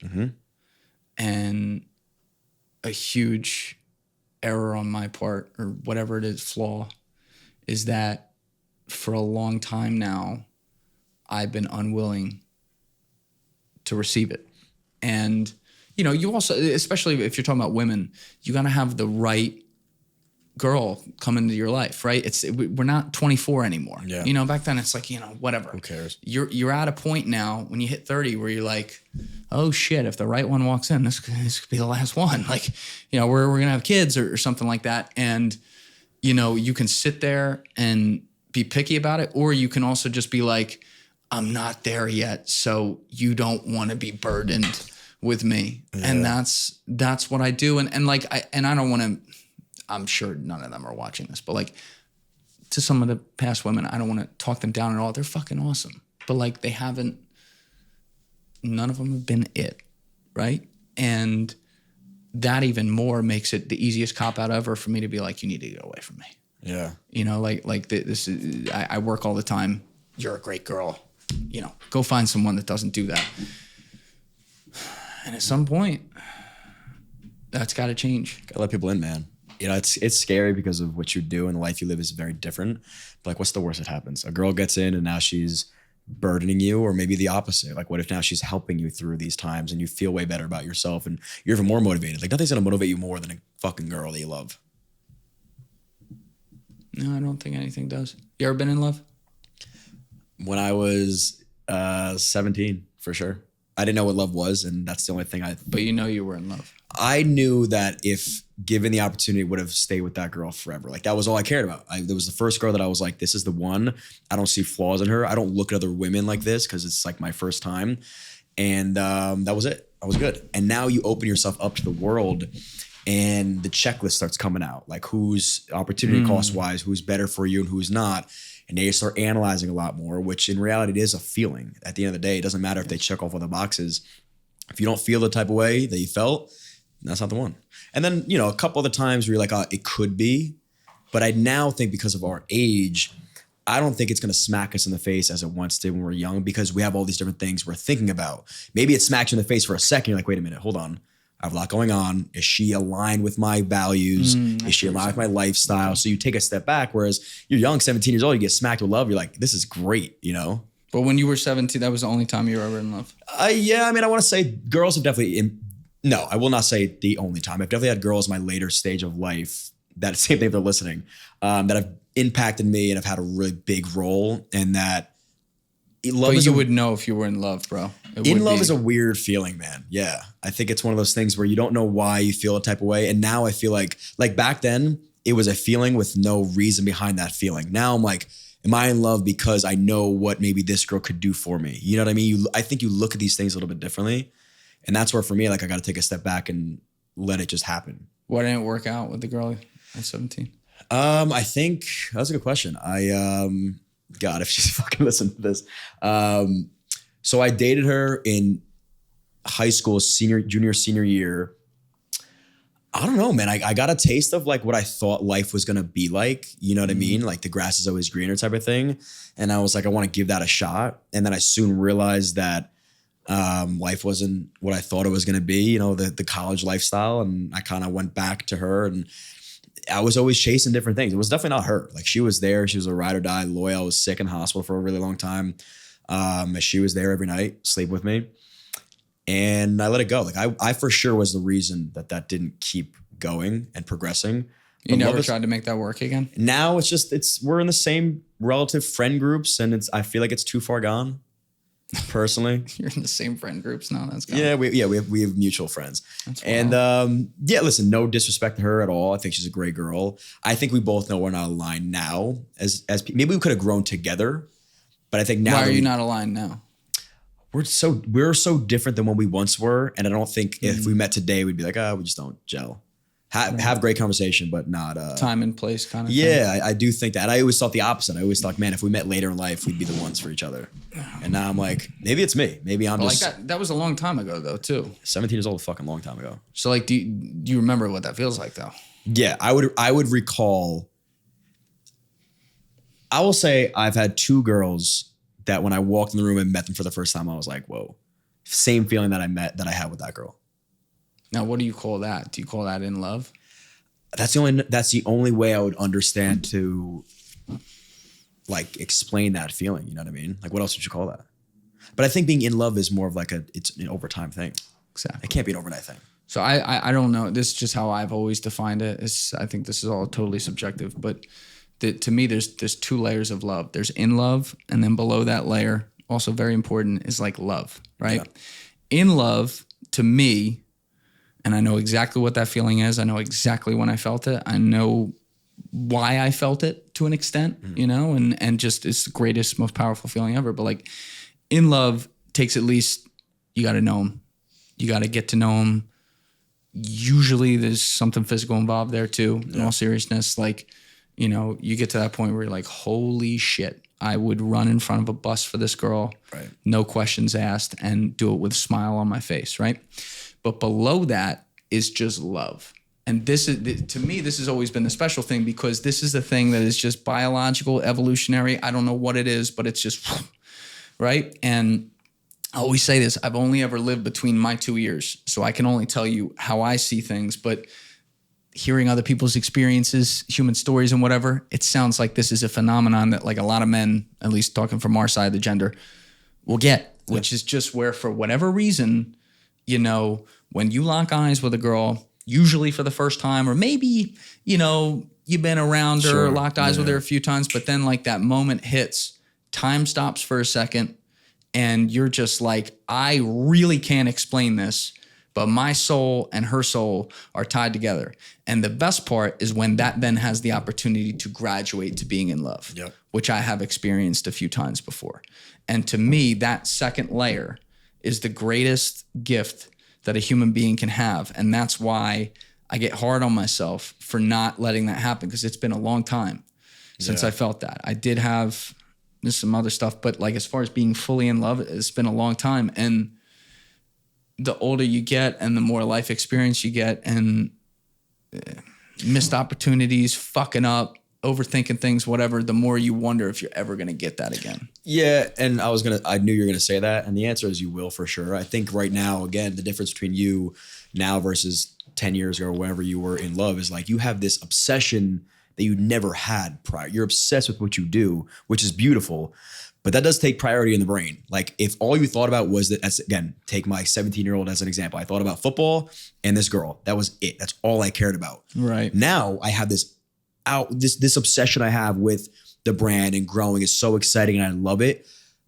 A girl's secondary to that. Like, oh yeah, you're They're cool. second to Joe and Dan. Right. Like, these guys, right. This is everything I'm trying to build is so much greater than a random girl that I'm meeting for the first time. So it is hard. Like you got to open the door and let these people in. And I do think they can happen simultaneously. Like I think the excuse of I'm so busy, we know it's just an excuse. Like if the right girl walked in the room, we would know it. But you do have to work on it. Like I'm sure. And I think the biggest regret is the feeling of you let the right girl walk because you were it's the worst. You're so obsessed with what you do. And that's all you cared about. The worst. Even before I did what I did, like that's the worst fucking feeling. Because I also don't, and this is just something I got to be aware of with myself, on those rare occasions where like you have that look, right? This happens maybe once every 3, 4, 5 years. Yeah. Right? The times they graduated were because they made the right moves, not me. Because I don't know how to handle that. Yeah. And like, you know, there were a couple, I'm saying the last 5, 6 years that it's like, I just fucked it up. Like I didn't, everything that makes me great at what I do, out the window, bye bye. You know, I'm just like, how do I talk to this perfect human being? Yeah. And it's just, it's like such a curse, because you're just like, oh my God, I just saw inside your soul. It's perfect. You know? Yeah. But that's, you know, I listen, like I said, I only ever lived between my ears, but I think a lot of guys listening can probably relate to that on some level at some point with some girls. Sure. You know, you put pressure on yourself, and then you're not yourself, and hopefully you can get around those flaws, and eventually you find the right one. But you also, and I'm a real believer in this, you cannot go out and go looking. You can't be like, I'm going to go fall in love. I'm going to go find my wife. You're going to be in divorce court in 3 years if you ever even get to the fucking marital part of it. Right. And it's like, you got to let life happen. But to your point, and this is where I got to do some soul searching, when life is kind of walking in a little bit, you got to say, yeah, come through the door. That's exact. I think a lot of men, when you get to our age, you don't have a girl that like, is the one, you operate and you move with like this fear of lack. And so like you're going through life, you're like, I need a girlfriend. Why you say you need one? Because you don't have one. So now you're telling yourself, and again, if you believe in God or the universe, that I don't have this thing and I'm destined to never have this thing. Right. And I need it. Please, I need it. You're going to move so different, as opposed to saying like, I have an abundance of this thing. I'm just waiting for the right one and to seize the opportunity. And I think you and I are like, we know and acknowledging that we are not letting them in the way that we probably should. Right. And it'll happen. I think it'll happen when we're really ready for it. Yeah. When we least expect it and we're truly ready for that. And maybe that's today, maybe that's tomorrow, maybe it's next year, but who really knows? What's the number one thing you look for in a girl? See, again, I've had checklists. Joking like this. I don't want the checklist. I want just the feel. The one you got to be like and unique is such a cop out, but I want something different than what average really is. And it's not like I need something special. I need excitement. Like I need to be intrigued, but I want to have a conversation and really ponder on what the fuck you just said, because it's so different than however other girls think. And every girl kind of like touts herself as I'm different. But I mean, a girl like really moves a little bit differently and thinks differently. And of course I want her morals to be in check and her to be very wholesome and only have eyes for me. But other than that, like I need you to be a little bit different than the pack, Yeah. What about you?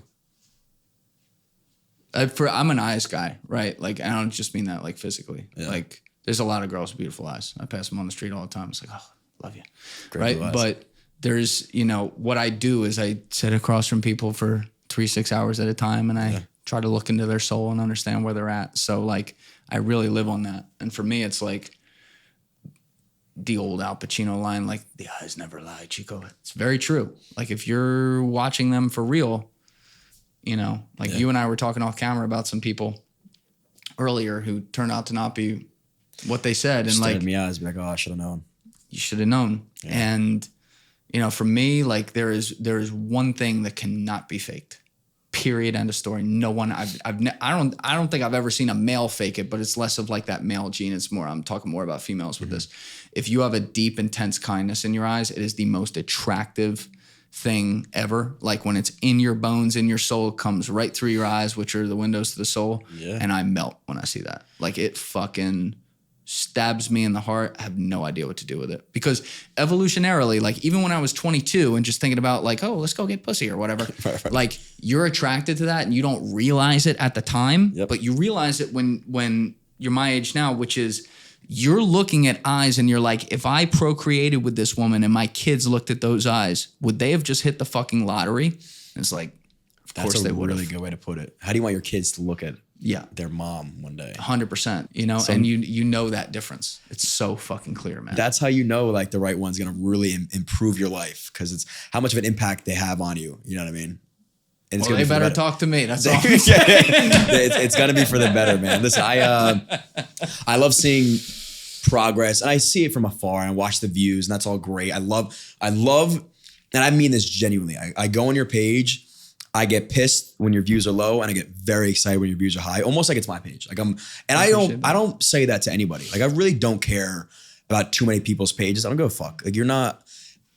For whatever reason, I watch your content and I'm like, I'm happy because I know how hard it is to do. Number one, because I'm doing similar stuff, but I know how hard you work, and you deserve every second of this, So I'm genuinely happy for you. I like seeing the progress of the views, but I also like seeing the progress of you, and seeing and hearing how you speak about yourself now is a lot different than when it was in August. So that's great. And I'm happy to see and excited to see what happens in the next year, right? When you're 100% fully healthy and ramped up, ready to go. So I'll be here. I appreciate that a ton, man. And seriously, like right back at you. Now, I usually don't have to look at your views because they've always been good since the moment I knew you. No. Listen, like every day, even Instagram now, it's like, what do you got? Like fucking 1 million on there? Dude, like, we're cranking, dude, man. It's beautiful to see. And like, I want to see your podcast grow more than it has because you deserve it. Like like I said, there's a lot of shitty podcasts out there. As a friend, I would tell you if it was shitty. I would really hope so. You have a really good podcast. Thank you, like, love your guys and everything. Like, this is a great team. But you're the man, dude. It's you and me. It's cool to look back on because we met. You were probably like 11 months into doing this. I was about the same. You started February 2020, right? Yeah. I started March 2020. So we met at like the same time. I know. And like we've been inextricably linked during that time, and also like. I talked about before in that first episode we did, like you sent the most important text I've ever gotten for this podcast, like make number 261. What if it was 261? Might take 260. And it's like, I always think about that. Like when I'm doing shit, I'm like, what would John Rondi do? He'd make a video. And so it's a mutual respect society for sure. I love that, man. I love doing this with you and yeah, man, let's keep it going. I appreciate you, bro. That's it for today, everybody. Like, subscribe, share, all that good stuff. Cheers. Thanks.